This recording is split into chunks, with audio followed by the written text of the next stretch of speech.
Better than the ones you're getting here tonight, I think. Are you going to be a broadcaster when you retire? I would love to. Really? Yeah, eh? You know what? You'd be really good in the States. Yeah, far away from Canada. Yeah. Like in Texas or something. I think there's a team Florida. There's a team You'd be really in good El Paso. for it, yeah. Or someplace. Okay. The Canadians drafted you from Northwood Prep High School, 123rd overall in 1990. First of all, how did you hear you'd been drafted?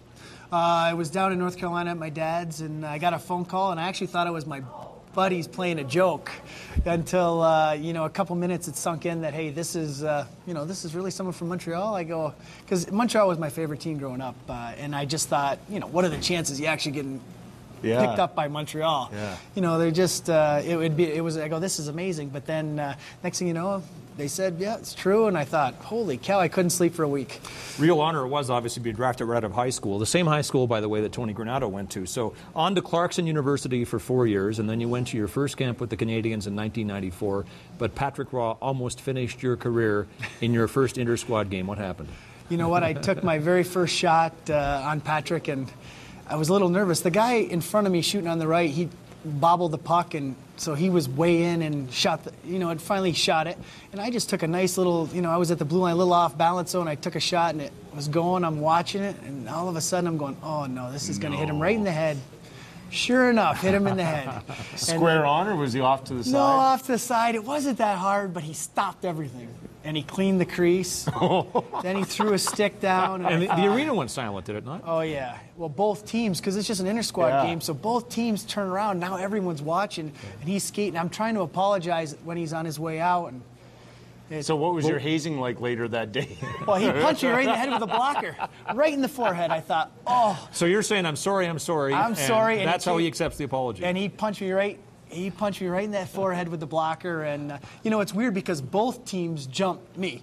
It's not like just no one's going to help And the coaches. Yeah, and, he's swinging away, and I'm like, what is going on? I'm like, this is my first day, and I go, this is not a good way to start my NHL career. But, next day it was all over the papers. We got to get rid of this Conroy. Patrick was pissed off at him. I'm like, oh, great, here we go.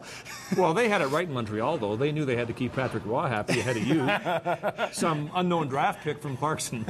Well, it was weird because, when I got called up later, Patrick called me in the morning and said, can we have breakfast? And I thought, oh no. Great. He hates me. But you know what? He said I was just setting the tone for the season, nothing personal. And, you can shoot wherever you want to me on practice. So he was really, ever since then, he's been really super to me. So it was just that one little instance that I was like, oh, he hates me. Here he is. He just a couple years ago he won the cup, and he's got cups, and he's just a god in Montreal, and I'm out of here. Well, worked out fine in the end. And we've got a question for you now, Drew, from Jason in Calgary, and it is: do you think the Flames are good enough to make a run, and where can the team improve?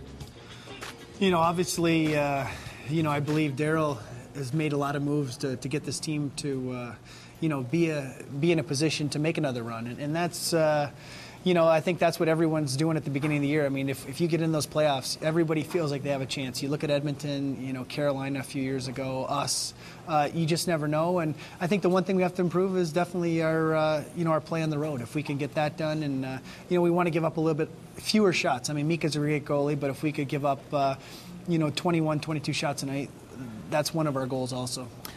You wanted badly to play for the U.S. in the Olympics in Salt Lake City in 2002, but you weren't picked. You were, though, picked for the World Cup team in 2004, and then the Olympic team in Turin a year ago. In fact, a year ago today, you'd been playing in Turin, right? Yeah, I mean, it was a chance of a lifetime for me. I thought maybe it was over, and to get an opportunity to play for your country, it was just a great experience. I mean, I remember watching 1980, the U.S. team. That was one of the things that made me love hockey. So for me to be able to go and put that jersey on, and how could it not to you? Because you grew up in Potsdam, which is not that far from Lake Placid. So you were faced with Olympic memories daily, certainly when you went to high school. Oh yeah, well, people, every time I walk in the rink, that game's playing. That Russian game is playing, and you just feel it. People talking about it. It's all around Lake Placid, and it was fun because it was one of those where you thought, you know what, this is where it all happened. And I'm only an hour and a half away at my home, and I remember all the people were still staying in Potsdam at the time. So, to be able to kind of, I think when I went over there, though, to Italy, I was expecting Lake Placid. And, you know, we were in a big city, and it was much different atmosphere, but, you know, it was still a great experience for me. Kelly could have given you a guided tour of Turin. He found the best restaurants his first night there. Yeah, half a block from the hotel. Who did you idolize when you grew up? Well, you know what? Obviously, I was close to Montreal, so I loved all the Canadians. You know, I love Guy Lafleur. When he comes down the wing and just... What do you remember? Just the speed? Yeah, just the speed in the shot, and just how, the hair would be flowing, and he'd be flying around out there. And you got to wear the uniform. And I got to wear the uniform. You know what? I got to sit in that locker room. I got to play... Hockey Night in Canada, got to play in the old Forum. I mean, just things that I've always dreamed about, and to be able to live it, that's that's a dream come true for me. You know, from Potsdam, you played high school hockey in Lake Placid, which is not that far away from your hometown. University hockey with Clarkson, Golden Hawks, which is in Potsdam. Then you were drafted by the Montreal Canadiens, which is only about 2 hours away from Potsdam. So for a while, it looked like you might be able to play your whole career in about a 200-mile radius. The question is, did you have some home issues, trouble leaving home, or what? I don't know. It just seemed like, every time I wanted to, go somewhere, it was always close to home. But it was so much fun to, my dad and two uncles played at Clarkson, so it was a dream come true for me to play there. I mean, I never even thought really about the NHL. I thought, if I could go to Clarkson, get an education, and, see what happens. But it was, I never thought I was going to be too far away. Maybe they could have traded me to Ottawa. That's just as close. Major junior, did you ever think about that?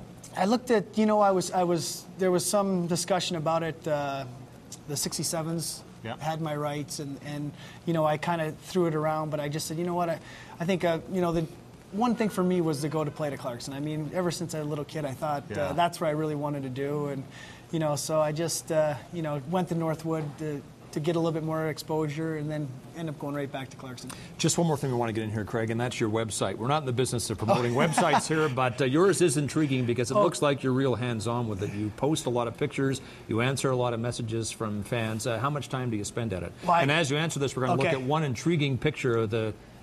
it's a far-out hairstyle for you. We'll get that. Oh, no. That was, nice. You know what? That was Mark Bergevin. Mark Bergevin talked me into it. He wanted to dye his hair blonde, but no one else would do it with him, so he said, okay, for the playoffs, we got to dye our hair blonde. That was... we had a great team, and it didn't work. You didn't like that? I'll never do it again. That was bad. It's like my haircut. Well, we were there for about 4 hours. I'm like, what's going on? I'm like, it's white. It was definitely not what I thought it was going to be. Quickly, the website. Okay, the website, I got a great group of guys running it. John Dellahan kind of does it. I mean, I chip in and send jerseys, and, I just try to give stuff away on it and do different things just to promote, I don't know. I think you do it now because everyone's got a website, but I just have fun with it. People want to call in because I never actually check my own email. He calls me, says, okay, we got a few things, let's run through it, and then we go from there. Well, you're staying in touch with the fans, and that's a wonderful thing. Craig Conroy, the Calgary Flames, our guest on After Hours. A half an hour can fly when you got somebody as engaging as this next to us. Take a moment now to look at some key plays from tonight's Hockey Night in Canada broadcast in what we call the last shift.